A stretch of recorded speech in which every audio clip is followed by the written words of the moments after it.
चुनाव आ रहा है तो आपको 10,000 रुपए मिल रहे हैं। तो ऐलान हो गया है कि आपको 10,000 रुपए दिए जाएंगे।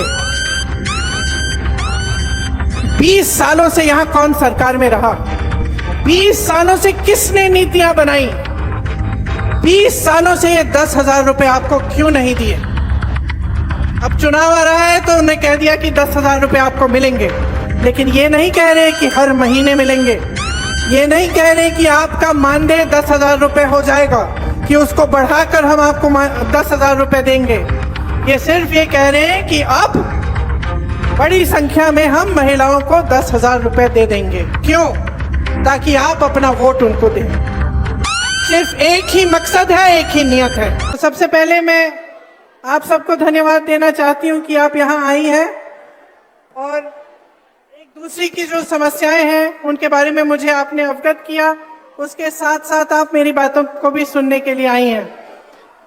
यहाँ महिला कांग्रेस की अध्यक्ष जी, शकील जी, पीसीसी के अध्यक्ष जी और हमारे जो गठबंधन की साथियां हैं, उन सबको भी मैं धन्यवाद देना चाहती हूं कि उन्होंने ये प्रोग्राम आयोजित किया और आज यहाँ मौजूद है मंच पे। देखिए, हम सब महिलाएं हैं और महिला होने के नाते हम एक दूसरे को इस तरह से समझ पाते हैं जिस तरह से दूसरे नहीं समझ पाते, आदमी नहीं समझ पाते, क्योंकि हमारा जीवन अलग होता है। चाहे आप गांव में गरीब महिला हो, चाहे आप बड़े शहर में बड़े घर की महिला हो, महिला होने के नाते हमें संघर्ष का सामना करना होता है। किसी ना किसी तरह का संघर्ष हमेशा हमारे सामने आता है। जहां तक आपकी बात है, आप इतना संघर्ष कर रही हैं इतने सालों से, 20 सालों से, जब से ये सरकार आई है, आपको क्या मिला है? मैंने सबकी बातें सुनी। एक महिला नहीं थी, आंगनवाड़ी की महिलाएं थी, उनके प्रतिनिधि ने बोला, आशा बहुओं की प्रतिनिधि ने बोला, जीविका की महिलाओं के प्रतिनिधि ने बोला, स्वयंसेवक समूह की महिलाओं के प्रतिनिधि ने बोला, और सबने एक ही बात कही कि हमें सम्मान ही नहीं मिल रहा है। यही बात की अगर ठोस तरीके से देखा जाए तो जो वेतन मांग रही हैं, जो कह रही हैं कि हम दिन रात काम कर रहे हैं, हमें 12 बजे रात को फोन आता है तो हम चले जाते हैं किसी की डिलीवरी कराने, हम इतने छोटे 10 दिन के बच्चे को साथ अपने साथ ले जाकर गए हैं कोविड के समय, तो हमें 24 घंटे मौजूद होना पड़ता है, 24 घंटे तैयार होना पड़ता है काम करने के लिए, लेकिन हमारा सम्मान नहीं है, हमें वेतन ही नहीं मिलता। सब यही कह रहे हैं कि सरकार उनको जो मानदेय दे रही है, कहीं 1500, कहीं 3000, ये कोई मानदेय है? ये आज के जमाने में आप बाजार जाओगे, आपको क्या मिलेगा 3000 रुपए में? 1000 रुपए में क्या मिलेगा आपको? आधी चीजें आप छोड़ के वापस आ जाएंगी, और आपको महीने में 1000 रुपए दिए जा रहे हैं। त्योहार आते हैं, बच्चों की शिक्षा करानी है, बच्चे बीमार पड़ जाते हैं, घर के छप्पर में कोई लीक आ जाता है, पानी आ रहा है, तो उसकी मरम्मत करनी है। कैसे करते हैं आप ये सब? और जब आपको बुलाया जाता है, आपको हाजिर होना पड़ता है। तो चाहे आप किसी पाठशाला में काम कर रहे हैं, चाहे आप मिड डे मील पका रहे हैं, चाहे आप स्वास्थ्य की सुविधाओं में मदद कर रहे हैं, चाहे कुछ भी कर रहे हैं, आपके 8 से 10 घंटे इसी काम में गुजरते हैं। आप घर आती हो तो ये नहीं है कि आराम से लेट सकती हो।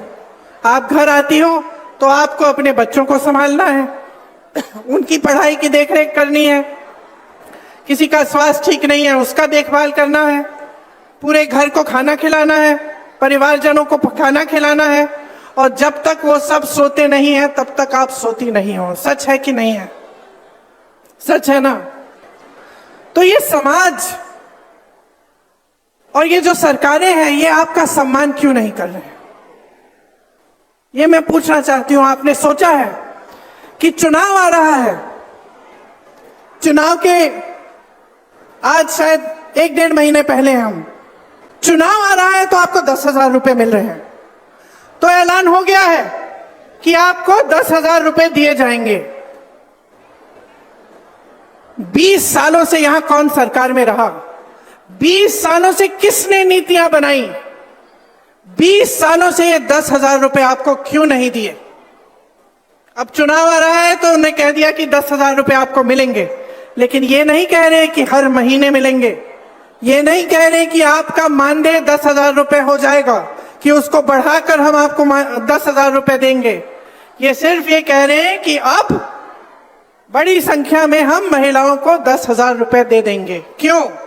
ताकि आप अपना वोट उनको दें। सिर्फ एक ही मकसद है, एक ही नियत है। महिला पर क्या बीतती है? महिला जब एक जगह से दूसरी जगह जाती है तो असुरक्षित महसूस करती है अपने आप को। अपराध बढ़ गए महिलाओं पे, 10 गुना बढ़ गए होंगे। ये जो लड़की अभी स्टेज पे आई थी, क्या कह रही थी कि मैं जब कॉलेज जाती हूँ दीदी मुझे डर लगता है, मुझे डर लगता है। पढ़ाई के लिए जा रही है, घर से जा रही है, वापस आ रही है, उसको डर लगता है, क्योंकि इस सरकार ने उसको सुरक्षित करने का कोई काम नहीं किया। महिलाओं के बलात्कार हो रहे हैं, अपराध हो रहे हैं महिलाओं पे, ये लोग एफआईआर दर्ज तक नहीं होने देते। जब आप एफआईआर दर्ज करने जाते हैं मना किया जाता है। मैंने बार बार ये देखा है। मैं यूपी में काम करती थी, 5 साल काम किया। मेरे ख्याल से हर हफ्ते, हर 10 दिन ऐसा एक केस आता था जहां महिला पे अपराध हुआ है और उसके लिए कोई मदद नहीं है, कोई खड़ा नहीं हो रहा है उसको मदद करने के लिए, वो खुद खड़ी है। नौजवान महिलाएं थी, 20-25 साल की, अपने आप अपना केस लड़ती थी, एफआईआर दर्ज करने के लिए लड़ती थी, उनको भी जला डाला, मार डाला। तो इस समाज को बदलेगा कौन? बदलेगा कौन? जब तक आप अपनी शक्ति को नहीं पहचानेंगे तब तक कुछ नहीं बदलेगा। और मैं तब से, जब से मैं यूपी में काम कर रही थी, जब से मैंने वहां कहा कि 40% महिलाएं कांग्रेस पार्टी से चुनाव लड़ेंगी, चाहे हारे चाहे कुछ ना हो, लेकिन लड़ेंगी जरूर। इसीलिए ये नारा हमने जारी किया था, लड़की हूं लड़ सकती हूं। आपको, महिलाओं को यह बताने के लिए कि आपकी एक बहुत बड़ी शक्ति है। आज नीतीश जी, मोदी जी, अमित शाह जी आज इस शक्ति को पहचान रहे हैं। इस शक्ति को पहचान रहे हैं क्योंकि वो जानते हैं कि महिलाओं के समर्थन के बिना वो फिर से सत्ता में नहीं आ सकते। आज उनको अचानक दिख रहा है कि अगर महिला का वोट मिलेगा तभी हमारी सरकार बनेगी। इसीलिए सारी नई नई स्कीमें निकल रही हैं चुनाव से पहले पहले। लेकिन बहनों, हम महिलाएं तेज भी होती हैं, हमें लोगों की नीयत जल्दी समझ में आ जाती है। अगर हम अपनी बेटी के लिए कोई लड़का देखने जा रहे हैं, सबसे पहले हम उसकी नीयत देखते हैं क्या है, समझ जाते हैं कि किसकी नीयत में खोट है। तो जब आपको सिर्फ चुनाव के पहले स्कीम दी जा रही है, सिर्फ चुनाव के पहले पैसे दिए जा रहे हैं, आपको समझना चाहिए कि नीयत में खोट है। लेकिन आपकी जो इतनी बड़ी शक्ति है वो आप खुद नहीं पहचान पा रही हैं। अगर आप एकजुट हो जाएंगी, इस देश की आधी आबादी है, देखते हैं कौन रोक सकता है आपको। देखते हैं किसकी हिम्मत है, किसी भी पार्टी की हिम्मत हो कि आपको 3,000 रुपए का मानदेय दें महीने में। आप एकजुट हो जाइए, खड़े हो जाइए और अपना हक मांगिए, अपना अधिकार मांगिए, अपनी शक्ति को पहचानिए कि मैं महिला हूं, इस देश की आधी आबादी हूं, यह देश मेरे बिना स्वतंत्र भी नहीं हो सकता था। अगर इस देश की महिलाएं उस समय नहीं जागी होती, अगर वे स्वतंत्रता संग्राम में इकट्ठे होकर लड़ती नहीं, तो हम आज स्वतंत्र भी नहीं होते।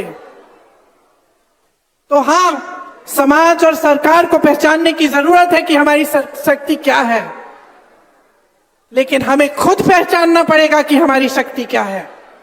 हमें खुद एकजुट होना पड़ेगा, हमें खुद देखना पड़ेगा कि कौन सी पार्टी, कौन सा गठबंधन हमें सम्मान दे रहा है। और सम्मान का मतलब ये नहीं है कि चुनाव के 10 दिन पहले 10,000 रुपए पकड़ा दिए, हमें खरीदने की कोशिश है। ये हमारा सम्मान नहीं है।